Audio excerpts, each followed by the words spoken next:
Viewers, good morning. എല്ലാവർക്കും നമസ്കാരം. മൗനരാഗം സീരിയലിന്റെ ഇന്നത്തെ വിശേഷത്തിലേക്ക് എല്ലാ കൂട്ടുകാർക്കും സ്വാഗതം. നമ്മുടെ പ്രകാശൻ ഇന്ന് കോടതിയിൽ എത്തേണ്ട ദിവസമാണ്. അതുകൊണ്ട് തന്നെ ആള് രാവിലെ തന്നെ ക്ഷേത്രത്തിലേക്ക് പോവാ. അവിടെ ചെല്ലുമ്പോൾ കാണുന്ന കാഴ്ച നമ്മുടെ കിരണും കല്യാണിയും കൂടി ക്ഷേത്രത്തിൽ നിൽക്കുന്നതാ. ഇവരെ കണ്ടതും ഇന്നത്തെ ദിവസം പോയെന്നും പറഞ്ഞ് പ്രകാശൻ നേരെ നമ്മുടെ കിരണിന്റെയും കല്യാണിയുടെയും അടുത്തേക്ക് ചെന്നു. എന്തിനാടാ നീയൊക്കെ ഇവിടെ വന്ന് ഇങ്ങനെ കിടന്ന് മുട്ടിപ്പായിട്ട് പ്രാർത്ഥിക്കുന്നത്? ഒരു പ്രയോജനം ഉണ്ടാവാൻ പോകുന്നില്ല. ഇന്ന് കേസ് ഞാൻ തന്നെ ജയിക്കുകയുള്ളൂ. അതെന്താ ഇയാൾക്ക് ഇത്ര കോൺഫിഡൻസ് എന്ന് കിരൺ ചോദിക്കുക. അപ്പൊ ഈ സമയം പ്രകാശം പറഞ്ഞു, എനിക്ക് നല്ല വിശ്വാസം ഉണ്ടടാ. നീയും നിന്റെ ഈ നിൽക്കുന്ന എൻ്റെ ആ മകളുണ്ടല്ലോ, ആ കന്നുകാലി, അവളും കൂടി ചേർന്നിട്ടാണല്ലോ ഇപ്പം എനിക്കെതിരെ ലക്ഷ്മി എന്ന് പറയുന്ന ഒരു അവതാരത്തെ ഇറക്കിയത്. അതുകൊണ്ട് തന്നെ അതിനൊന്നും വലിയ ആയുസ്സൊന്നും ഉണ്ടാവില്ല. അവൾ കോടതിയിൽ വന്ന് എനിക്കെതിരെ മൊഴിയൊന്നും കൊടുക്കാൻ പോകുന്നില്ല എന്ന് പ്രകാശൻ കിരണിനോട് പറയുക. അത്രക്ക് കോൺഫിഡൻസ് ആണോ എന്ന് കിരൺ തിരിച്ചു ചോദിക്കുക. അതേടാ, നല്ല ആത്മവിശ്വാസമുണ്ട്. ഇന്നേ അവളെങ്ങാനും കോടതിയിൽ വന്നു കഴിഞ്ഞാൽ ഈ പ്രകാശൻ ഈ മീശ അങ്ങോട്ട് വടിച്ചു കളയൂന്ന് പറഞ്ഞു. ആഹാ, അത് കൊള്ളാലോ. അങ്ങനെയാണെങ്കിൽ ലക്ഷ്മി അമ്മ കോടതിയിൽ വരികയാണെങ്കിൽ താൻ പറഞ്ഞ കാര്യം ചെയ്യുമോ? ഉറപ്പായിട്ടും ചെയ്യും. അപ്പം നമ്മുടെ പ്രകാശൻ അറിയാമല്ലോ ലക്ഷ്മി മരിച്ചു പോയെന്നും ലക്ഷ്മി ഇനി എന്തായാലും കോടതിയിൽ വന്ന് തനിക്കെതിരെ മൊഴി കൊടുക്കില്ല എന്നും. ആ ഒരു ധൈര്യത്തിൽ ആശാൻ വെച്ചങ്ങ് കാശുക. നീയേ നിന്റെ ഈ നിൽക്കുന്ന ഭർത്താവുണ്ടല്ലോ, അവനൊരു സാരി വാങ്ങിച്ചു കൊടുക്ക്. അവൻ അത് കൊടുത്തുകൊണ്ട് അങ്ങോട്ട് വരട്ടെ. ആയിക്കോട്ടെ, ലക്ഷ്മി അമ്മ കോടതിയിൽ വന്നാൽ നിങ്ങൾ ഈ പറഞ്ഞ കാര്യങ്ങൾ ചെയ്യേണ്ടി വരും. എന്തായാലും അത് തന്നെ ആയിരിക്കും സംഭവിക്കുക. ഇനി അഥവാ അവരവിടെ എത്തിയില്ല എങ്കിൽ കിരണേട്ടന് സാരി വാങ്ങിക്കുന്ന കാര്യം ഞാൻ ഏറ്റുവെന്ന് കല്യാണി പറഞ്ഞു. അങ്ങനെ അങ്ങോട്ടും ഇങ്ങോട്ടും ഒക്കെ വാഗ്വാദങ്ങൾക്കൊക്കെ ശേഷം ഇവർ നേരെ പോവാ കോടതിയിലേക്ക്. പിന്നീടാണെങ്കിലോ നമ്മുടെ ബഗാസുരൻ ഇരുന്നിട്ടിരിക്കപ്പുറതിയില്ല. തൻ്റെ മകളുടെ ജീവിതം നായ നക്കിയല്ലോ എന്നൊക്കെ ആലോചിച്ചുകൊണ്ട് വിഷമിച്ച് സങ്കടപ്പെട്ടൊക്കെ ഇങ്ങനെ ഇരിക്കുന്ന സമയത്ത് ശാരി പറഞ്ഞു, നിങ്ങളിങ്ങനെ ആലോചിച്ചും കൊണ്ടും ഇരുന്നോ? അപ്പുറത്തുണ്ടല്ലോ എത്രമാത്രം സന്തോഷത്തിൽ അവർ ജീവിക്കുന്നെന്ന് നിങ്ങൾക്ക് അറിയാവോ എന്ന് ചോദിക്കുക. അറിയാടി, അത് തന്നെ ആ സന്തോഷമാണ് ഞാൻ തകർക്കാൻ പോകുന്നത്. എത്രയും പെട്ടെന്ന് നമ്മുടെ മകളുടെ ജീവിതത്തിൽ നിന്നും ആ കുഞ്ഞിനെയും മാറ്റണം. അതുപോലെ തന്നെ കിരണിനെ നമ്മുടെ മകളുടെ ജീവിതത്തിൽ കൊണ്ടുവരികയും ചെയ്യണം. മനോഹരനെ ഏത് നിമിഷവും ഇവിടെ നിന്ന് പൊടിയും തട്ടി പോവും. അങ്ങനെയുള്ള സാഹചര്യത്തിൽ എത്രയും പെട്ടെന്ന് കിരണിനെയും അതുപോലെ കല്യാണിയും തമ്മിൽ അകറ്റണം. അതിന് നിങ്ങൾ വിചാരിച്ച നടക്കുമെന്നൊന്നും എനിക്ക് തോന്നുന്നില്ല എന്ന് ശാരി പറയുക. നീ അങ്ങനെയൊന്നും പറയുമൊന്നും വേണ്ട. എന്തായാലും ഞാൻ ചില കാര്യങ്ങളൊക്കെ മനസ്സിൽ പ്ലാൻ ചെയ്തിട്ടുണ്ട്. നിങ്ങൾ എന്ത് ദുഷ്ടത്തിനാ മനുഷ്യ ചെയ്യാൻ പോകുന്നത്? കല്യാണിയെ കൊല്ലാനെങ്ങാനും ആണോ നിങ്ങളുടെ പദ്ധതി എന്ന് ശാരി ചോദിക്കുമ്പോൾ, കല്യാണിയെ കൊല്ലണം. അവളെ കൊന്നിട്ട് ആ സ്ഥാനത്ത് നമ്മുടെ മകളെ പ്രതിഷ്ഠിക്കണം. അത് തന്നെയാണ് ഞാൻ ആഗ്രഹിക്കുന്നത്. അങ്ങനെ അച്ഛനും അമ്മയും കൂടി ഈ ഗൂഢാലോചന നടത്തുന്നതൊക്കെ കേട്ടുകൊണ്ട് നമ്മുടെ സരയും അവിടെ വന്ന് നിൽക്കുക. അപ്പം അതാണല്ലേ പദ്ധതി. എന്തായാലും കൊള്ളാം. നിങ്ങളെ എന്നോട് ഈ ചതി ചെയ്യുമെന്ന് ഞാൻ സ്വപ്നത്തിൽ പോലും വിചാരിച്ചില്ല. അമ്മേ, അച്ഛൻ പറയുന്നത് അച്ഛന് മെൻ്റലാണെന്ന് വിചാരിക്കാം. പക്ഷെ ഇത്രയും നാളും മനുവേട്ടനെ പൊന്നുപോലെ സ്നേഹിച്ച അമ്മ എങ്ങനെ ഇങ്ങനെയൊക്കെ സംസാരിക്കുന്നതെന്ന് ശാരിയുടെ മുഖത്ത് നോക്കി സരയി ചോദിക്കാൻ തുടങ്ങി. ശാരിയാണെങ്കിലും, മോളെ എല്ലാ സത്യങ്ങളും മോൾക്ക് ഒരു ദിവസം മനസ്സിലാകും. അന്ന് മോള് ചിന്തിക്കും, എന്തുകൊണ്ടാണ് ഞാനും നിന്റെ അച്ഛനും ഒക്കെ ഇങ്ങനെ ചിന്തിക്കുന്നതെന്ന്.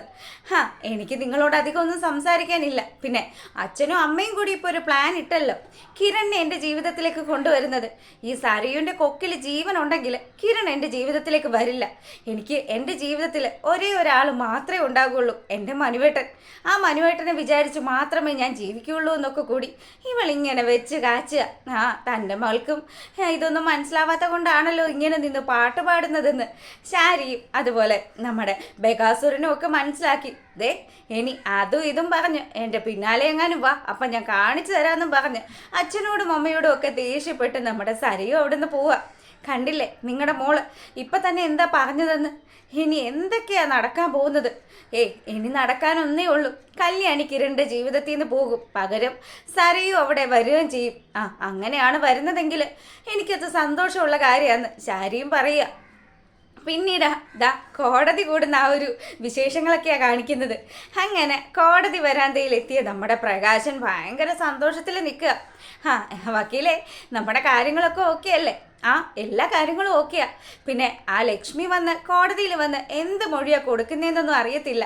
അവർ വന്നതിന് ശേഷം മാത്രമേ നമുക്ക് ഈ കേസിന്റെ ഗതി തന്നെ എങ്ങോട്ടാണെന്ന് മനസ്സിലാകുള്ളൂ എന്നും വക്കീല് പറയുക. അപ്പം കുഴപ്പമില്ലടാ മോനെ, നീയും അതുപോലെ തന്നെ ഞാനും ഒക്കെ പ്രാർത്ഥിച്ച കാര്യം അങ്ങ് നടക്കും. ലക്ഷ്മി എന്തായാലും ഇല്ലാത്ത സ്ഥിതിക്ക് നമുക്ക് സന്തോഷമായിട്ട് ഇന്ന് കൂടി അങ്ങ് ജോളിയായിട്ട് അങ്ങ് പിരിയാന്നേ. അങ്ങനെ ഇവർ വർത്തമാനം പറഞ്ഞുകൊണ്ട് നിൽക്കുന്ന സമയമാണ് കിരണും കല്യാണിയും കൂടി ഒരു വണ്ടിയിൽ വന്ന് അങ്ങ് ഇറങ്ങുന്നത്. അപ്പം അവരെ കണ്ട പാടെ തന്നെ ഇല്ലേ വരുന്നുണ്ട് എനിക്കെതിരെ ഗൂഢാലോചന നടത്തിയ ആൾക്കാർ. എടി നീയും നിന്റെ കെട്ടിയവനും ഞാൻ മുന്നേ അമ്പലത്തിൽ വെച്ച് പറഞ്ഞതുപോലെ തന്നെ ചെയ്യേണ്ടി വരും. ഇവനുള്ള സാരി എടുത്തിട്ടുണ്ടോ എന്ന് പ്രകാശം ചോദിക്കുക. സാരിയുണ്ട്. ഇനി അഥവാ സാരി കിട്ടിയില്ലെങ്കിൽ ഞാൻ പുതിയതൊരെണ്ണം വാങ്ങിക്കൊടുത്തോളാം. നിങ്ങൾ എന്തായാലും നിങ്ങൾ പറഞ്ഞ കാര്യം ചെയ്യാൻ തയ്യാറായി ഇരുന്നു എന്ന് പറഞ്ഞു. അവിടെ വെച്ച് ഇവർ അങ്ങോട്ടും ഇങ്ങോട്ടും ഒക്കെ സംസാരിച്ച് നിൽക്കുമ്പം വക്കീൽ പറഞ്ഞു, അതെ അകത്ത് വിളിക്കാറായി, ബാ എല്ലാവർക്കും അങ്ങോട്ട് പോവാന്നും പറഞ്ഞു. അതിനുശേഷം ജഡ്ജി അവിടെ വന്നിരുന്നു. പിന്നീടാണെങ്കിലും വാദപ്രതിവാദങ്ങളൊക്കെ തുടങ്ങാനുള്ള നേരമായി. പ്രകാശൻ നല്ല സന്തോഷത്തിലിരിക്കുക. വിക്രത്തിൻ്റെ ചിരിയൊക്കെ വന്ന് കാണേണ്ടത് തന്നെയാണ്. വിക്രത്തിനാണെങ്കിൽ എൻ്റെ അച്ഛൻ ഇന്ന് ജയിക്കും, എനിക്ക് ഇതിൽ പരം ഒരു സന്തോഷം എനിക്ക് കിട്ടാനേ ഇല്ല. അച്ഛൻ ഒരു കേസിൽ പെട്ട് ജയിലിൽ പോകുമെന്ന് വിചാരിച്ചതാ, പക്ഷേ അച്ഛൻ്റെ ബുദ്ധിപരമായ നീക്കം മൂലം അച്ഛൻ രക്ഷപ്പെട്ടല്ലോ. ആ സന്തോഷത്തിൽ അങ്ങനെ നിൽക്കുക. പ്രകാശനെ ആ ഒരു കൂട്ടിൽ കയറ്റി പ്രകാശനോട് കാര്യങ്ങളൊക്കെ ചോദിക്കാൻ തുടങ്ങി വക്കീല്. അതെ ലക്ഷ്മി എന്ന് പറയുന്ന സ്ത്രീ തനിക്ക് അറിയാവോ എന്ന് ചോദിക്കുമ്പം എൻ്റെ പൊന്ന് സാറേ അറ്റാക്കൊക്കെ കഴിഞ്ഞതാ, അതും 2. ആ അറ്റാക്ക് കഴിഞ്ഞ സമയത്ത് എനിക്ക് പല കാര്യങ്ങളും ഒന്നും ഓർമ്മയൊന്നും ഉണ്ടാവില്ല. പിന്നെ എല്ലാവരും കൂടി ഇങ്ങനെ നിന്ന് പറഞ്ഞത് കൊണ്ട് മാത്രമാണ് ആ സ്ത്രീയെ അറിയാമെന്ന് ഞാൻ പറഞ്ഞത്. എനിക്കറിയില്ല സാറേ. പിന്നെ എനിക്കറിയില്ല ഇവരെന്തിനാണ് എൻ്റെ പിന്നാലെ നടന്ന് ഇങ്ങനെ ഒരു കേസ് കൊടുത്തതെന്ന്. എനിക്ക് ബലമായ സംശയം അവിടെ ഇരിക്കുന്ന കല്യാണിയെയും കിരണിനെയും ആണെന്ന് ഈ പ്രകാശൻ ചൂണ്ടിക്കാണിക്കുക. തൻ്റെ സംശയങ്ങളൊക്കെ അവിടെ നിൽക്കട്ടെ, മെയിൻ ആയിട്ട് സാക്ഷി പറയാനായിട്ടുള്ളത് ലക്ഷ്മിയാണല്ലോ. ലക്ഷ്മിയെ വിളിക്കാനായിട്ട് ജഡ്ജി അദ്ദേഹം പറയുക. അങ്ങനെ ലക്ഷ്മിയെ വിളിക്കുന്ന ആ ഒരു സമയം നമ്മുടെ പ്രകാശൻ്റെ മുഖം അങ്ങ് തിളങ്ങുകയാണ്. അവൾ വരില്ലല്ലോ, അവൾ ഇന്നലെ കൂടി ഞാൻ പ്രേതമായിട്ട് കണ്ടതാണല്ലോ. എൻ്റെ ദൈവമേ, എന്തായാലും സന്തോഷത്തിലിരിക്കുക. കല്യാണിയുടെ മുഖത്ത് നല്ല സന്തോഷമുണ്ട്. പ്രകാശൻ തകർന്നടിയുന്നത് കാണാൻ വേണ്ടി കാത്തിരിക്കുകയാണ് നമ്മുടെ കല്യാണി. അങ്ങനെ 3ാമത്തെ തവണയും ലക്ഷ്മി അമ്മയെ വിളിക്കുന്ന സമയം ലക്ഷ്മി അമ്മ അതാ കാറിൽ വന്നിറങ്ങി. അപ്പം ലക്ഷ്മി ഉണ്ടോ എന്ന് ചോദിക്കുമ്പം ലക്ഷ്മി ഉണ്ട് സാറേ എന്ന് പറഞ്ഞ് അവൾ അകത്തോട്ട് കയറി വരിക. ഇത് കണ്ടതും പ്രകാശൻ്റെ കിളികളൊക്കെ അങ്ങ് പറന്നുപോയി. വിക്രമാണെങ്കിലോ ദൈവമേ ഇവർ പ്രേതമാണോ അതോ ഒറിജിനൽ ആണോ എന്നുള്ളൊരു സംശയത്തിൽ നിൽക്കുക. വിക്രം എന്നിട്ട് അച്ഛനെ നോക്കി, ഭഗവാനെ ഇനി ഞാൻ എൻ്റെ അച്ഛനെ ജയിലിൽ പോയി കാണേണ്ടി വരുമല്ലോ. അങ്ങനെ ലക്ഷ്മി അമ്മയെ വാദിക്കാൻ തുടങ്ങി. ലക്ഷ്മിയാണെങ്കിൽ അവർ താമസിച്ച ആ ഒരു കന്യാകുമാരിയിൽ വെച്ച് പുള്ളിക്കാരി അനുഭവിച്ച പല ദുഃഖങ്ങളും ദുരിതങ്ങളും ഒക്കെ കോടതി മുന്നേ വെളിപ്പെടുത്തുക. എൻ്റെ കുഞ്ഞിനെ കൂടി ഓടയിൽ കളഞ്ഞിട്ടാ സാറേ ഈ ദുഷ്ടൻ അന്ന് അവിടുന്ന് പോയത്. അതിനുശേഷം ഞാൻ എൻ്റെ മകളെ പഠിപ്പിച്ചു, അവൾ നല്ല നിലയിലെത്തി, അത്യാവശ്യം നല്ല കമ്പനികളും ഒക്കെ നടത്തിക്കൊണ്ട് പോവാണ് എന്നൊക്കെ കൂടി ലക്ഷ്മിയമ്മ പറയുമ്പോൾ പ്രകാശനാണെങ്കിലോ ഇവള് ചത്തില്ലായിരുന്നു അല്ലേ, ആ മുത്തുവും രാജപ്പനും കൂടി തന്നെ ചതിച്ചതാണല്ലോ എന്നൊക്കെ ആലോചിച്ച് വണ്ടറടിച്ച് നിൽക്കുക. ലക്ഷ്മിയമ്മയുടെ ഈ കാര്യങ്ങളും അതുപോലെ പ്രകാശൻ നിന്ന് ഉരുകുന്നതും ഒക്കെയാണ് ഇന്നത്തെ വിശേഷത്തിലുള്ളത്. ഇഷ്ടമായിട്ടുണ്ടെങ്കിൽ ഇപ്പം തന്നെ ഒന്ന് ലൈക്ക് ചെയ്തേക്കണം. അപ്പം സബ്സ്ക്രൈബ് ചെയ്യാത്തവരൊക്കെ ഒന്ന് സബ്സ്ക്രൈബ് ചെയ്തുകൊണ്ട് സപ്പോർട്ട് ചെയ്തേക്കണേ. അപ്പോൾ ഓക്കെ, എല്ലാവർക്കും നല്ലൊരു ദിവസം ആശംസിച്ചുകൊണ്ട് വീഡിയോ വൈൻഡപ്പ് ചെയ്യാണ്. തൊട്ട് പിന്നാലെ പവിത്രത്തിൻ്റെ വിശേഷങ്ങളുമായിട്ട് വരാം. അപ്പോൾ ഓക്കെ, ബൈ.